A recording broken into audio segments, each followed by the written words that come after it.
Rick Shew here, friends from work. The Batman's been out 1 year, and the future of the DCEU with the great Mark Hughes. Stay tuned.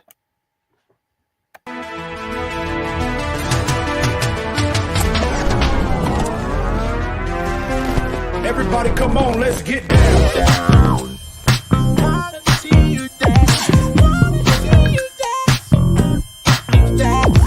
Get down. Always a shout out to my friend Freak Bass for that music. Get Awesome. down. All right, Mark Hughes. All right, Mark, I'm going to give a proper Rick, intro how are here you for doing? you. I'm great, buddy. So Mark is a screenwriter, and he's helping develop the Court of the Dead animated series with Jay Olivia. Nice. Nice. And Sideshow Collectibles. He is also a contributing writer at Forbes. Great stuff over there where he covers film and TV and the movie business. And you can hear Mark discuss film and TV with Phil Mo on their podcast, What's Worth Watching. Tell me about that podcast, buddy. Well, it's my I do a lot of right now. I'm developing a lot of TV pilots and series ideas, including anime and live action, with my co-writer and my brother-in-law Phil Mo. And I'm in LA. I'm LA based, and he's in Detroit. And we started a podcast where we're 14 episodes deep in it now. We talk about movies and TV shows that we think are worth watching. So sometimes it's reviews, sometimes it's like a best list, sometimes we're doing retrospectives of anniversaries of movies. So just a whole lot of just discussion and analysis of films and streaming and giving you our recommendations on what you should watch. I love it. Do you know the first time that you and I did a podcast together? I think it was in 2014 or 15. And it never was aired. Do you remember that? We had this great one-on-one conversation. It was over at BOF, and it was we talked Star Wars, and it was just the two of us, and it was this great. I remember getting off, and I had this high, and it was so. We're gonna be cursing here. It was so fucked up we couldn't put it up on the air, and so that was our first. I forgot about that. Yeah, but we've had a lot of conversations since then, obviously. And then I saw you. God, what year was that? 2018, I guess. We hung out. Yeah. It was a year or two before the pandemic. Yeah. That seems like 1,000 years ago. Yeah, it's anything pre-pandemic seems like a lifetime ago at this point for me too. Yeah. Well, there's a lot of things that have happened in my personal life since then, and yours as well, and professional lives, and that's what it is weird about getting older is like 2 or 3 years. There's like 20 years of experiences that get crammed into that. Now remember we were kids. It wasn't like that. It was so compartmentalized, and now it's just life is bananas. Yeah, but everything hits you, and lately it's just everything hits at once. And the older you get, the more that's how it feels. It's just it never stops, really. Well, look at us now. We're grown-ups, happily married men. Yeah, and we're geeking out about the same shit we've been talking about for 20-something years. On that note, coming full circle at the top of this, we talked over at a Batman-centric podcast. So I want to start this show off with something Batman related. Then I want to kind of toss it to you. I know that your listeners and your readers are huge fans of yours for a good reason, because you have razor sharp analysis. And that's what I've always loved about you. Even when times we may not agree on set analysis, you never walk away going, Mark's not doing his homework, or Mark doesn't know what he's talking about. Thank you. I appreciate that. Likewise. Yeah. I don't know. I'm a blowhard, but you actually are meticulous and know what you're talking about. But let's talk about the Batman just briefly. That'll be a nice setup. So it's a year, right? I don't know if you and I really talked about it. We text when it first came out, and just kind of give everybody watching and listening to this. And by the way, thank you for watching and listening to YouTube Live right now. And it'll be up on podcast soon. And if you're listening to this, you're already on iTunes or wherever you download podcasts. So what was your overall thoughts of the Batman? And then where do you kind of hope to see the Batman continuation of that Matt Reeves universe? Okay. Yeah. Well, I'm going to non-humble, I should say, brag that I saw the Batman. They set up a special screening way in advance for a handful of us on set with Matt Reeves, and not on set, I'm sorry, at the lot, Warner Brothers lot with Matt Reeves and everyone. And they had, I have to say, Warner Brothers, every time I've been over there, their COVID precautions. I mostly avoid events, but they are very meticulous about their COVID precautions and took it very seriously. So I felt entirely safe the whole time we were there. They did testing of everybody as you came on the set, on the lot, and everything.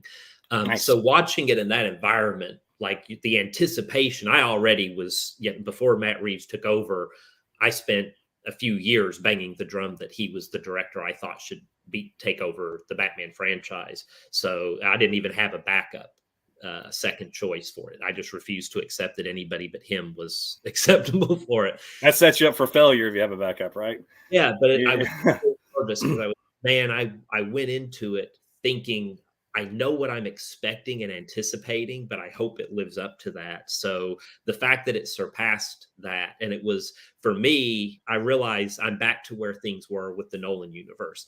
I'm getting exactly what I'm wanting. And I know that for some fans, that's at the expense of their preference for Batman.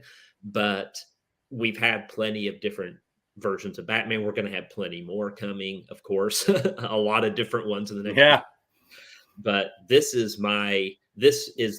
I believe it's the best Batman movie to date, even better than what my previous pick was, Batman Begins. And this is my movies. This is, I think, the best Batman movie. It's my favorite. It's literally the exact Batman movie that I've wanted, that we've talked about since back forever ago when we talked on the boards and everything. I mean, sure. This is the movie. This was it. And it's the filmmaker that I most wanted to see make it. And he gave me the Batman movie that I had been waiting for, the way that Batman Begins was the Batman origin movie that I'd waited my whole life for. Nice. I love it. And you are unapologetically a Snyder fan and a fan of Batman versus Superman, Snyder's Justice League, etc. And so when you say this is not coming from that faction of like anti-Snyder fandom or whatever. Right. You appreciate all the live action incarnation. So this is just your ultimate Batman film. That's very cool. Yeah. For me, I love it. And saying you have to pick. I resent anyone who implies that I have to fucking pick, and that if I'm a Snyder fan, I can't be a James Gunn fan and a Matt Reeves fan. I'm just like, if that's how you see the world, then, congratulations for having the most narrow blinders I've ever seen in a fan. But go right ahead, live your best life in the narrow parameters you set for yourself. But don't tell me I'm not a fan of one or the other, or can't be a fan of both, because I love all this shit. So I wish I had an actual producer I could snap my fingers and they could do a big applause thing. Because think about it, Mark, and we'll go down a rabbit hole with this discussion. So I'll keep it on the surface. We'll keep it trite here. But just think about the comics, right? The origin of the character. How many different writers and incarnations of the character have we had all these decades? Endless, right? Endless. Yeah. And live action, we've had endless. Go to Batman 66 to 89 to Dark Knight to Batman and Robin, everything in between, Lego Batman, etc. Of course, that's not live action, but you get my point.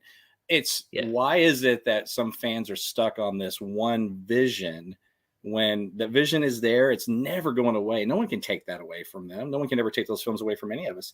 And it's just now a different incarnation with a different storyteller. That's how it's always been. If you really want to get technical, it's how it's always been. So anyway, I appreciate that, because that's the difference, I think, sometimes also in being a Batman fan first than maybe being a fan of a particular filmmaker. And I don't just mean Snyder. It could be Nolan. It could be anybody. It could be Tim Burton. I've got friends that only like the Tim Burton films. That's all they like, Yeah. So Jeremy Levi, if you're listening, forever, I'm talking to you, buddy. Yeah. I mean, we've been around long enough to know we were having these arguments. People who were fans of Burton and people who were fans of Nolan had knockdown, drag-out fights that ended friendships on message boards. I mean, I'm like literally like friendships were ended, dude. Like close friendships over the years. I know that it's happened to all of us. We've seen that, and over that issue, over whether Harvey Dent survived falling or broke his neck, like. People just this is not a new thing. And the only difference is we didn't used to have the same degree of social media and the ability with hashtagging and all that. If we'd had Twitter and hashtagging back then, you think this same shit wouldn't have been going on with every fandom every time this came up? You know, it would have been every uh, time. what would a hashtag been when Michael Keaton was cast? Mr. Mom, not my Batman, or Yeah. whatever, right? Or think Yeah. about the Star Wars prequels. You know, we live in this revisionist history where they were beloved when they came out. I'm glad they've gotten their due attention. I'm glad that people love them. Yeah. I love that that's a fact, but it was not true at the time. It was as divisive as The Last Jedi. It just, Right. you know, there was not hashtags, to a larger point. Yep. I'm going to ask you this quick question here, and I'm going to use this as the segue. Well, first, before I do, hold on. HBO Max Penguin stuff. Are you excited for that? Oh God, yes. Yeah. I can't wait. And we'll talk about it more, but I'm excited for Penguin, and I'm excited for the promise of additional shows as Matt Reeves intends and wants to do and agree and was, discussed and was brought in to do, all along. So I hope we also, and I want to get the Arkham Asylum show. I hope we get the Gotham Central show. I want as much of this, the Scarecrow show, Clayface. Give me all of that, please. I want to see all of that. Yeah. And the Penguin, the fact that it apparently the story from the Penguin leads directly into the next Batman movie. It's the prequel. It's sort of the in between the movies that connects them. And that makes me even more excited because I wasn't sure exactly how the show was going to play out or if it would be its own thing or what. So, yeah, I love it. He's one of my favorite things about that film. Yes. I mean, he's so good. And that scene where he meets Batman for the first time, and that's where he meets Selina. She comes in with his money. That whole scene, I could just watch that scene over and over and over and over again. The stylization of it, the score, the film noir. Oh, yes. Dude, it's so, and his performance is just ridiculous. Talk about a chameleon, man. That guy just he's the real deal. You know, a lot of guys that are pretty boys like him aren't necessarily the ones that have the chops, and he's got it all. The dude's awesome. Have you seen the making of thing where they're first doing the makeup on him and they've done it for the first time and he gets up out of the chair and they are doing a phone camera and he just goes into character and just right off the cuff, and it's like, God, if you showed me that, I never would have. Colin Farrell and asked me who it was. Colin Farrell, I never would have said that's Colin Farrell. Nope, I never would have said it. And what's great, he goes right into it, but you can also see that it even got better before they actually filmed, right? Yes. You just see that's a sort of stumble through rehearsal, like there's more coming where this right here. It's really that was the initial Al Capone from the Untouchables movie version, because that's one of the influences I think of on that Penguin was Robert De Niro's portrayal of Capone. And you can really see it in that moment, in that scene. It's like, boom, it's Al Capone out of The Enthusiasms thing with the baseball bat, it was horrific. Oh, it's so good. So yeah, I'm excited about that. So this is going to be a Batman 2 question. And then what I want to do is I'll just tell you what the segue is. I want to segue into the future of the DCEU. Okay. And get your thoughts. And I'm going to just throw it at you. I know that we've texted some, and I kind of understand where you had some ideas of this discussion. I would really like you to dive into ramifications of box office. And I'll set that up more specifically. But here's my question about Batman 2. Are we getting a Robin in this universe? Because I know we're getting one in James Gunn universe. That's been established. We know that. But is Matt Reeves going to have a Robin? I made no secret of the fact that what I heard in the early days when his plans were being developed and when the script was being done, I heard that Dick Grayson would be introduced in the universe. That in general, the plan was to introduce Dick Grayson into the universe. So whether that holds true for this upcoming movie, my suspicion, I have a lot of concerns about how, even though I've also been pretty vocal about saying that I think we need to give James Gunn and Peter Safran a chance, and I'm excited for what the stuff they've announced, even if I have questions about it. But I think it's possible that with Batman and Robin coming in Brave and the Bold for the DCU, I think it's possible that limitations have been put on Matt Reeves. And my fear is that we're only going to get a trilogy of films and that we're only going to get a couple of shows tying those films together. And that otherwise, that's my fear. I'm not saying I've explicitly heard that. I've just, there's some dots I'm connecting here, but I'm afraid I'm right. So James Gunn goes to Matt Reeves and says, the whole Robin thing, you got to 86 it because I've got Robin in my universe, and that how are we going to have two of those really? Even though they could be obviously different Robins, I would assume Matt Reeves would start with Dick Grayson. But I can see what you're saying. I could see Matt Reeves kind of going, that might not work. Just let's do kind of a Nolan thing, and if you want to have a little symbolic Robin like he did, fine. But I've got Robin over here in the tights and the cape. But considering how stylistically different the films are, tonally different the films are, and the fact that we could have an origin story with Dick Grayson, whereas in James Gunn universe, I'm assuming Grayson is alive and well as Nightwing somewhere, right? Yes, he is. Right. And so we'll see. We'll see how that plays out. God, it's such a fascinating time to be a Batman fan because obviously we have the Matt Reeves stuff that we're talking about. We have a sequel that's imminent. We have The Flash that's coming out with Michael Keaton and Ben Affleck, mind you. And then we have multiple versions of Batmans in that. Correct. Batmans. Multiple. Correct. We'll see maybe more than one version of them both, I think. Yeah, you're probably right. I would assume we probably will. Because I've had that conversation. I'm like, that Batman that we're seeing in these previews might not necessarily be Tim Burton's Batman per se, and it'll be interesting to see how that plays out. And then obviously we'll have James Gunn Batman. So it's a crazy time to be a Batman fan.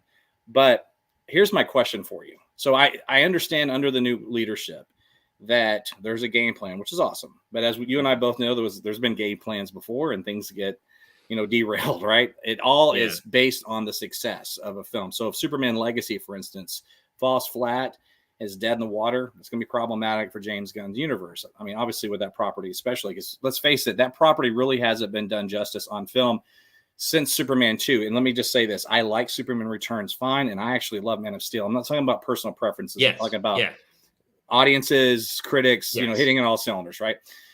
So, so obviously it's all contingent on that. But what does happen if The Flash is a huge success and it's $1 billion plus, and it's critics love it as much as people think it is? Is that really the last time we're going to see Michael Keaton's Batman? And it's not just about this too, Mark. I'm going to give you the floor. It's a larger ramifications of box office, from Aquaman 2 to Shazam to even Joker 2. I mean, all of it. So just, I hope that's not too ambiguous. I'm going to just kind of put that in your lap and see if you. That's exactly the issue. Yeah, it's the elephant in the room. Is if you look at the last 5 DC movies in a row have all grossed under $400 million, basically. Of the DCEU movies, we've had 5 straight that just severely underperformed, or not. The Shazam, it was a lower budget, it had lower marketing costs, so I think it turned out to be, it did fine. It wasn't a blockbuster in the sense that, of others, but generally speaking, you can't have 5 of your movies in a row doing under $400 million while Marvel's superhero movies are doing, still in the pandemic. Spider-Man is delivering $1.9 billion and $1.8 billion.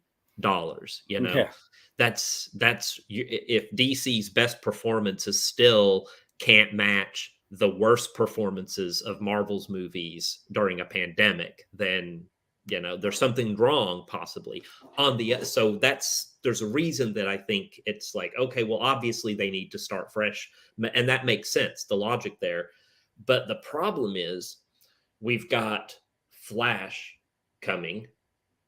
Well, first Shazam, and Shazam is not tracking to do as strongly at this point as was hoped and expected, but these numbers still don't suggest that Shazam can't hit 500 million. So hypothetically, if Shazam does break 400 million, it'll be the first DC movie in how many years now to do that. So if it hits 400 to 500 million, then the Flash does $1 billion plus, which I think it will, honestly. I think if it's as good as everything I'm hearing and the stuff that we've seen publicly and some of the stuff behind the scenes that I've seen, I think they're not bullshitting on this. It sounds like they've got, regardless of how anyone feels about anything about the movies, I think it's going to do over $1 billion.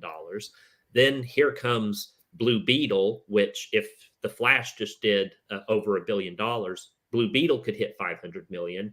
Aquaman is almost certainly going to top over $1 billion at Christmas. And then comes the Batman 2, which has $1 billion potential like the Dark Knight did. And then the Joker 2 comes along and does $1 billion. If you've just had 7 DC movies of this, like finally, this is Hamada's everything that has been leading up to this. These are the moments. This is what Hamada's plan was all leading toward. Mm-hmm. This semi reboot with the Flash and then all these movies.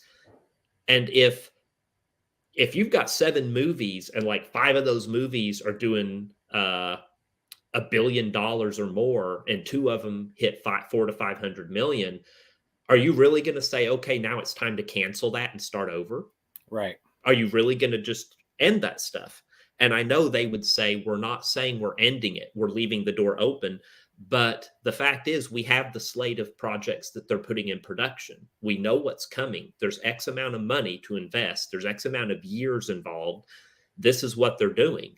And none of it continues the Flash or any of that other stuff. Now, that doesn't preclude them from incorporating those characters or bringing them back. As they said, we're not closing the door. But I'm like, yeah, but it's not. It's just ajar at this point. It's not closed, but everything looks like it's heading in that direction, and the way it's being phrased. And I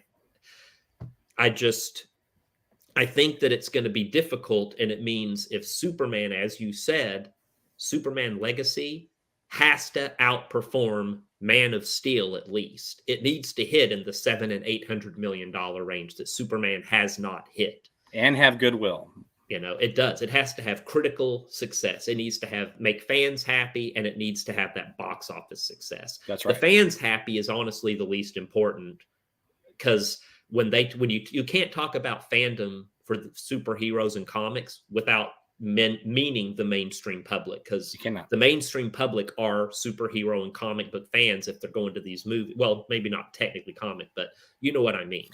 They're all fans. There's Batman fans everywhere who don't read the comics, and those are part of fandom, and that's the global fandom has to be happy. And they are the larger part of fandom when we talk about box office, because as much as we like to pretend, we, including you and I, that this little bubble within a bubble within a bubble that we are in this online Twitter, Facebook fandom, it is a minority within a minority within a minority. We can be really loud, and we can make some damage with hashtags, and we can cause a stir. There's no doubt about it. I've seen it with the Snyder stuff. I've seen it with Star Wars stuff. It's true, but it's still, albeit a loud vocal minority, it's still a minority.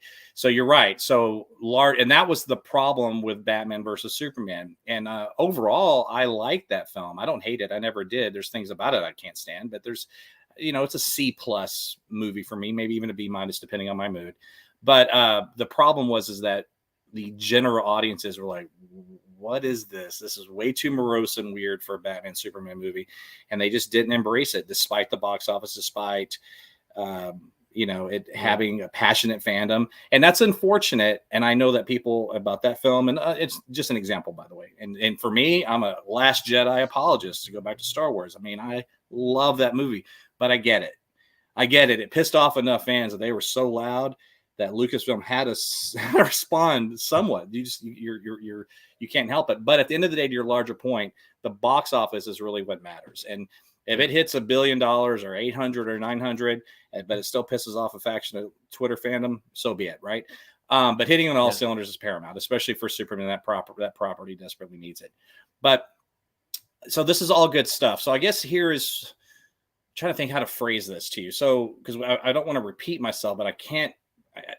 Part of what I'm thinking, Mark, and I can't shake it, is the plans that were initially set in place for Michael Keaton. That he was, at least as I had heard, he was going to sort of be the de facto DCU Batman moving forward, at least for a few projects. And obviously we know he was in Batgirl, and that was 86, which is a whole another conversation for another day. So let's just about him specifically for a moment. Flash does $1 billion plus.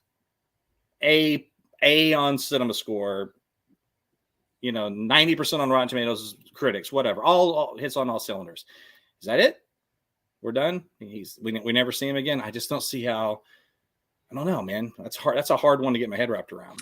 Yeah, everything was going in that direction, and that's everything I heard. And it's no secret. I think everybody knows the plan was Michael Keaton was going to become Batman in the DCU, and he was going to sort of be like the Nick Fury. He'd be the value-added element that would be brought to other things as like a strategist, and he'd suit up as Batman. Sometimes he'd be Bruce Wayne, but he'd be a value-added element.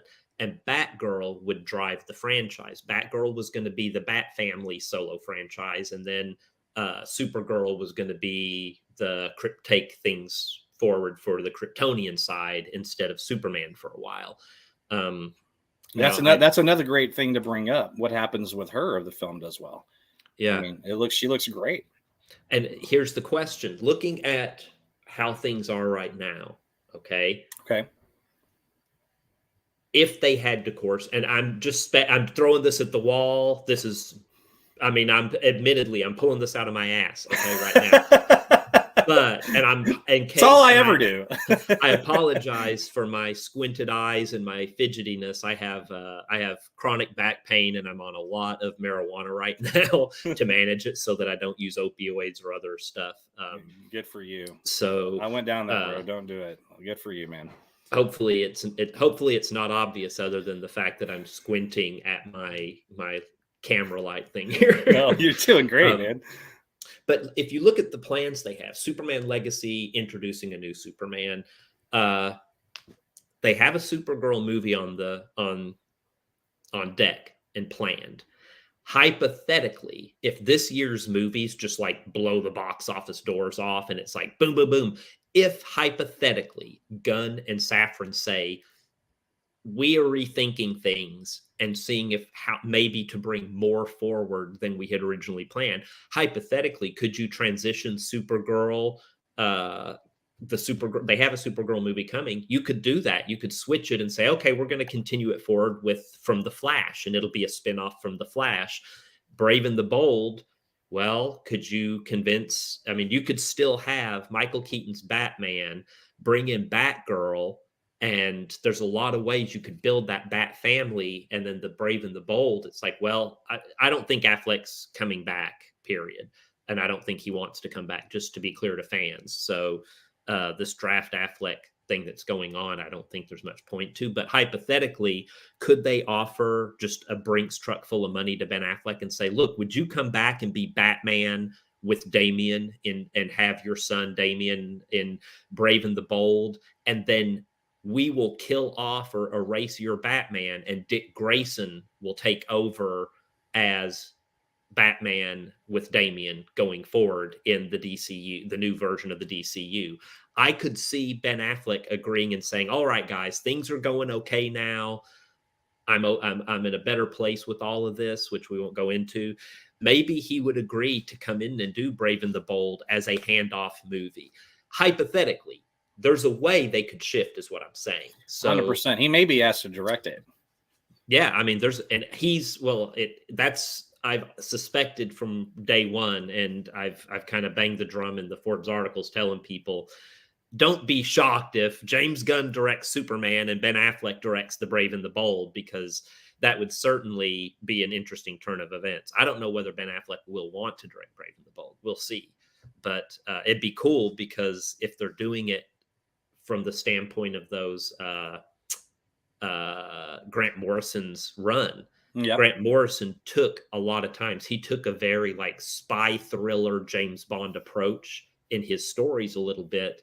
And that was Bruce Wayne and Batman in the Ben Affleck movie. Some of the influence of that, everybody knows The Game, and there was a little bit of James Bond inspiration behind the idea. So that's not that tough of a fit, actually. No, I like Dick Grayson as Batman. I like when Gordon turns around and he's still standing there. He's like, I got to get used to this. Some great Yeah. great moments in comics with that.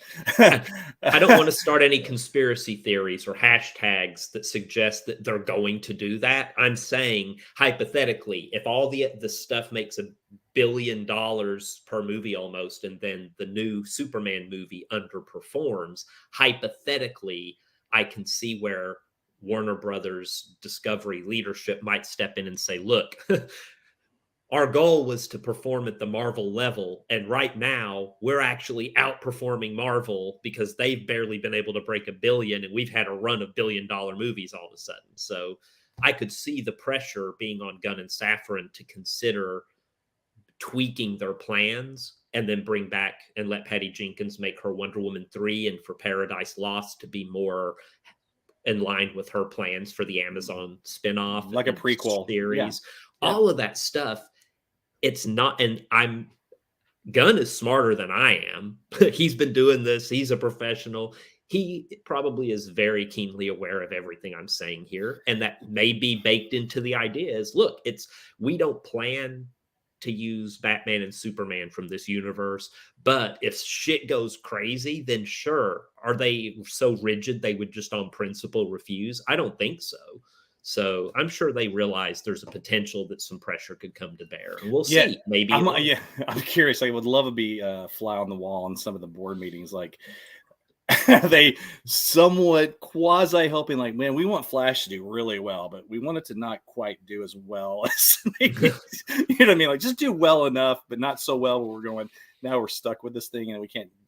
Who knows? You know, one thing I have learned over the years, I used to have you mentioned rigid. I'm going to use that word. It's a great word. I had some rigid opinions about a lot of this stuff. And I got myself pigeonholed because, you know, the past is prologue, right? And when you look at things that have happened, you want to say, well, that is the catalyst or the starting point for things that will happen. But so much has changed in this world that it's so unpredictable. And here's a couple of examples. Remember back in the day when Chris Reeve couldn't get work after Superman because he was typecast? Right. That doesn't happen anymore. In this day and age, he could have retired as Superman and gone to be, you know, a Batman Beyond Bruce Wayne or an older Tony Stark and another, whatever, right? You've got, look at Ryan Reynolds, Brandon Routh coming back to play Superman. Andrew Garfield and Tobey Maguire coming back around in a major motion picture to play Spider-Man again, when the current Spider-Man is kicking ass and taking names on every man. So like, there's no rules anymore. And the Snyder Cut getting released. And, you know, I can say this, we had private conversations leading up to that. And you're like, you were basically warning me, like, I would tone down your, it's not going to happen rhetoric, because I think it's going to, and it did. Yeah, it did. Yeah. So there are. At this point, I'm like, I don't take anything off the table. So this is going to be a lot of wait and see, and it's going to be some bittersweet stuff, I think, for the filmmakers in the studio too, depending on how well these things do, or how well they don't. But at the end of the day, what is true is that, man, what an exciting time to be along for this ride, right? Because guys like you and I have been waiting for so much of this stuff to see the light of day for so many years. Knock on wood. Is there wood around me somewhere? Yeah, there we go. I'm knocking on it here too. Yeah, that happens. So I've got you for a few more minutes. So I'm going to shift gears a little bit here. What is your expectations as a fan of Superman for Superman Legacy, based on everything, based on the history of Superman on film and just what your personal desires are or wants? It is not hard for me at all to imagine what Superman is probably going to look like. Actually, if you've read Grant Morrison's Superman stories, then I think you can look at All-Star Superman, and I think you can look at also actually Superman for All Seasons, which is not Grant Morrison, but which is Jeff Loeb. Those stories, I think, are going to have a powerful influence on the storytelling, the brightness and the colorfulness and certain things that Superman represents, certain plot points and characterizations, which if you look at Grant Morrison's Superman and combine that with Superman for All Seasons, then what you get is something that's not too far off from what Superman the movie and Superman 2, the first two Christopher Reeve Superman movies, which are the closest thing to a DC movie and made like a Marvel movie that exists. And the reason is those two movies are the template. And everyone forgets Kevin Feige was loud about the fact that, and oh yes, the template was established perfectly the first time out with Superman the movie and Superman 2. Those established the superhero genre. They established the template, the tone, everything that is the perfect way for us to adapt our Marvel characters. And you can see that if you think about it, like, oh yeah, those movies, if you updated Superman the movie and Superman 2, that's pretty much Marvel, the same kind of approach. So the Marvel approach started as a DC approach. And I think we're going to get something akin to a much bigger spectacle level with a better sense of humor, because some of the humor in those movies kind of is dated now, obviously, and it was more camp. And I don't think James Gunn is entirely camp, but his Guardians of the Galaxy and Suicide Squad give you a good glimpse of his sense of humor. So if you imagine that humor in Superman and Superman 2, then I think that's what we're going to essentially have. That's a very interesting perspective, because a lot of that humor, especially in the second one, obviously came from Richard Lester. And then Superman 3 was a full-on Richard Lester Superman film. But yeah, that's a great point. And, one of the things I point to in terms of him directing Superman is if you watch the Guardians of the Galaxy films, there's a lot of heart. It's very sweet. Oh, yes. Very sweet and very charming. And like kind of, it tickles that tickles is the right word. It certainly resonates with me on a soulful level. There's times I'm like getting choked up, and it's emotional. It's really beautiful stuff. And if he can apply that ability of that style, of that ability, the way he writes, to capture those kind of moments in a Superman film, he could have a home run on his hands, and we might have a Superman film for the ages. I think it'll be a hit. I mean, I think it will. I think it'll be a big movie. Superman deserves it. The last two actors that have played him are great, and there's nothing wrong with their performances. And there's things I love about all the films with Brandon Routh and with Henry Cavill. Yep. Most definitely. But it is time for us to have a home run and to have sort of a definitive Superman film that's universally loved, much like the original one. And that's not to say to copy it. They're not going to try to copy Richard Donner or Richard Lester or whatever, or Chris Reeve. I think that Bryan Singer made that mistake, actually. I think that was the original sin of Superman Returns, was making it a more or less a sequel to Superman 2.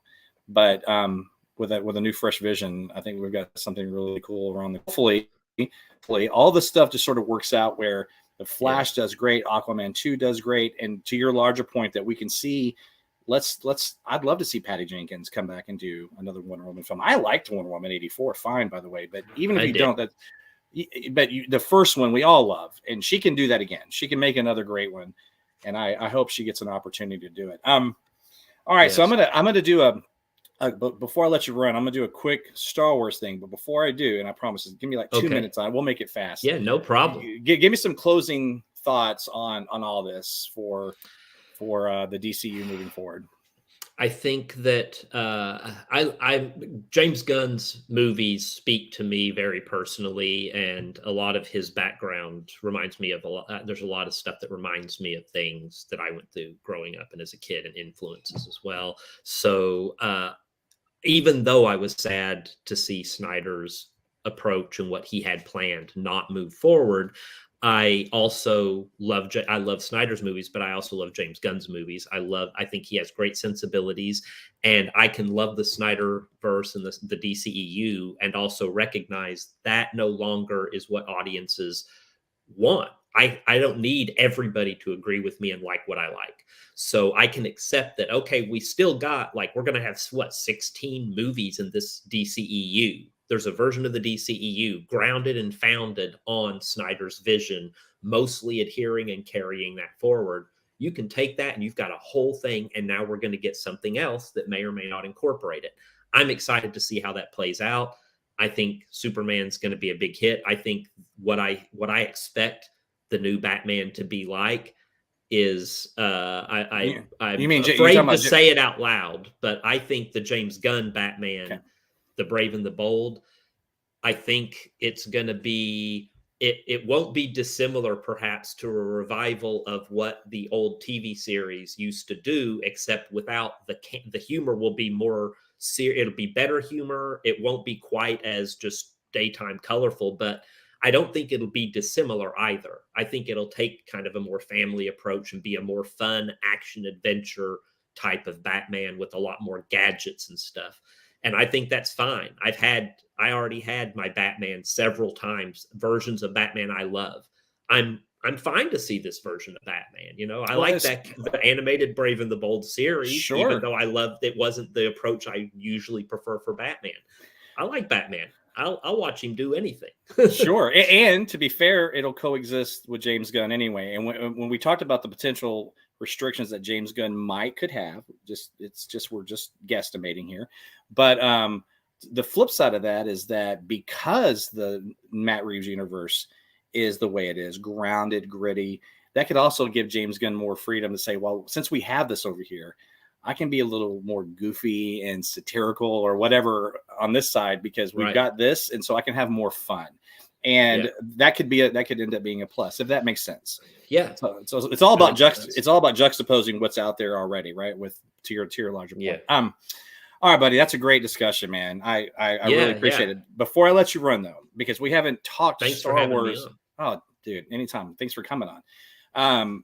And please come back. But Star Wars. So I just want to throw this at you real quick. I just want to get your sort of initial reaction. I don't care if it's 2 sentences or a paragraph, whatever you want to do. I know where you stand on the sequel trilogy. I know where you stand on Star Wars in general, but we have never texted, to my knowledge, or talked about anything Disney Plus. So The Mandalorian, are you a fan? I'm a big fan. I'm a big fan of I'm going to be controversial as the guy. I think The Mandalorian's great. I love it. I like Book of Boba Fett, including the early episodes. I think it's great. I do too. It's fans awesome. Who are acting like they're disappointed and thought that the early episodes, they didn't like it and it was all that. I'm sorry, but this is literally the exact Boba Fett show that we spent 30 years, all of us as fans, constantly talking about, wanting to see him like survive the pit, and he gets out and how he heals and then goes back and takes over. How is getting the exact show you long wanted suddenly now is like, it wasn't what people like? I'm sorry. I don't get where you're coming from. I like that show. I love it too. I'm a big fan of, and I think Andor's probably the best thing besides Rogue One that we've had. Those two things together are the two best things Star Wars we've had in the modern era of Star Wars, in my opinion. It's fair. I think Obi-Wan is fine. I think it's fine. It has some good moments. I was honestly less thrilled by it than a lot of folks were. Because I had such high hopes for it to be something, I think, which isn't necessarily fair. It wasn't, so I should rewatch it, but I was a little disappointed by Obi-Wan's characterization a lot of the time. Princess Leia was great, and I didn't expect that, and that worked out really well. Generally, I've loved the Disney Plus stuff. I think the Marvel stuff is all just like, I think they're knocking it out of the park, and I think people are crazy who hate She-Hulk or who hate Moon Knight or any of that. I think it's all, I don't know what you're talking about, because we live in an era that we could only have dreamed of having stuff this good when we were growing. Even as teenagers, as young adults, I did not think we would ever get anything remotely like this. It's ridiculous. The content's great, and I've said it before. Embarrassment of riches. I think Lucasfilm has done a fantastic job under new leadership, and everybody likes to say Disney, and that's fine. Disney owns it, but to me, it's Lucasfilm, and a lot of the people that Lucas himself put in place are the ones that are running the show. I mean, that's just the fact of the matter. Let me ask you a quick question about Obi-Wan. I obviously liked it more than you did, but I understand where you're coming from. It was definitely different. I think for me, I think the stuff with Leia really worked because I was expecting that to be Luke, and I assume they probably ditched that because of the Mandalorian, because it was already this father-son dynamic, and so they probably shifted gears. I don't have any firsthand information on that, just again guessing, but that worked real well. But What Sets up a Princess Leia spinoff as well, which I think, sure. that's Well, obviously coming. Yeah, well, it goes to A New Hope when Luke walks in and says, "I'm here with Ben Kenobi." She's like, "Ben Kenobi, where is he?" And then she names her son Ben. Like, it all just makes sense now. But but I think we both could agree. Ewan McGregor gave a beautiful performance, and it was great. And it was great to see Hayden Christensen get redeemed. He was great. Yes, I was very pleased by that. I like Darth Vader. Yeah, you and I've talked about that over the years a million times. I think I've harassed you. Hey, Hayden Christensen come back. If I put in Hayden Christensen in our text thread back to 2014, it'll be every conversation. Phone would blow up. But do you think that we'll see? I think we'll get Hayden Christensen again and Ahsoka. Yep. Do you think we'll see Ewan McGregor again? I think we will see both of them again. I don't think we'll see them cross paths again unless somebody loses their mind at Lucasfilm. But I think we will see. I think we will definitely see Darth Vader again, and I think we probably see Obi-Wan, but maybe not. But I think more likely to see a Darth Vader one. And I'm just going to I want to give a big shout out. If you have not read the Star Wars comics from Marvel, the new ones that are in continuity with the new stuff, they went back, and when it started, they did a whole run of filling in the gaps between the original trilogy films and then doing an Obi-Wan, like what Obi-Wan was doing on Tatooine series, and then a whole bunch of Darth Vader with Vader down and some other stuff. It's fucking great, and and I'm not exaggerating. It's better, in my opinion, oh boy, I'm going to say it. It's better than, and I like all of the new Star Wars movies to varying degrees. I think The Force Awakens is great. I like The Last Jedi, despite some things that and my complaints are different than most people's. And I think they did what they had to, and to bring it kind of to a close, and succeeded pretty much as well as could be expected with The Rise of Skywalker.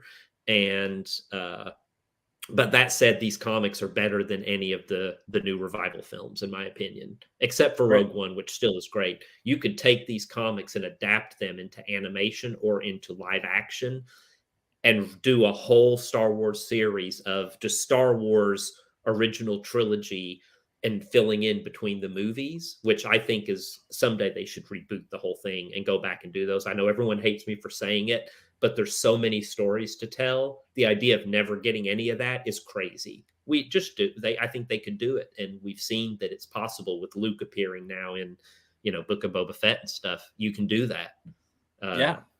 So it's an exciting time. Well, it's an exciting time to be a Batman fan, an exciting time to be a Star Wars fan, an exciting time to be a Marvel DC fan. And I can't thank you enough for coming on and sharing your insight, your enthusiasm. And I hope you feel better, man.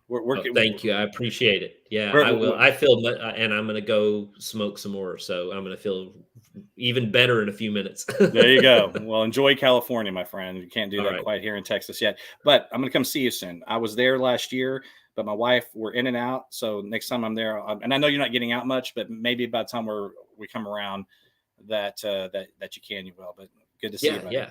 All right. Where can people?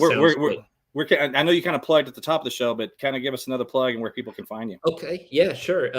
You can find me. I'm a contributing writer at Forbes. So if you go to Forbes.com/sites, SITES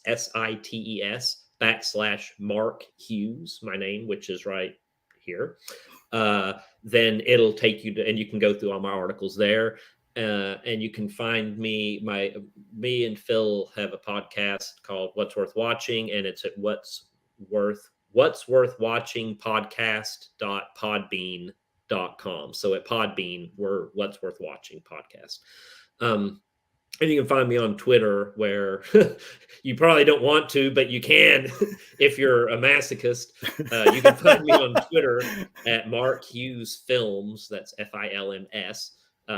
And I talk about movies and argue with fans about random stuff and talk about why Nazis shouldn't exist and that kind of thing. So if you want to get real controversial, I don't like Nazis. So I was kind of hoping you would. Well, hey, that's the origin of all these comics anyway, man. Captain America was punching Nazis. Let's get this.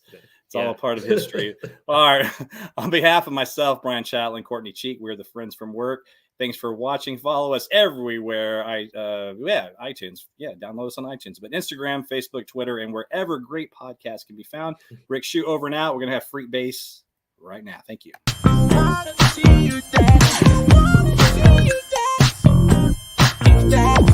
Get down.